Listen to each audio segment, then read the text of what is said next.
So yun, nayari na natin mga ka-squatter. Nadali rin. Pero na ilang araw.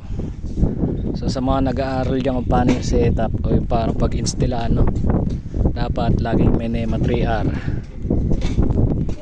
with breaker syempre. Tapos ito yung tinatawag na watertight or liquid tight, na hindi na pwede yung mga lock nut no, sa thread. Ito yung nipple watertight yan. Tatawag dito square box meter base 5 jo no, kasi 5 yung ano niyan, terminal.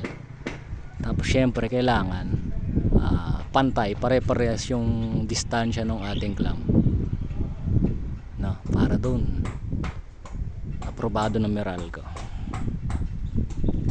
Kakalimutan lagi, dapat lagi may clamp. Saber dapat ano talaga, expose. Tapos syempre ground clamp, ground, tsaka naka loop system yung ating ground. Ang loop system niya mga 24 inches. So ganun din naman ang sa entrada. Ano, 24 inches lagi ang ating loop. So yun lang. Ang kulang na lang nito approval. Baka may natutunan ka sa akin, i-follow mo naman kami. Siyempre walang iba ang yung ka-squatter. Ayos, di ba?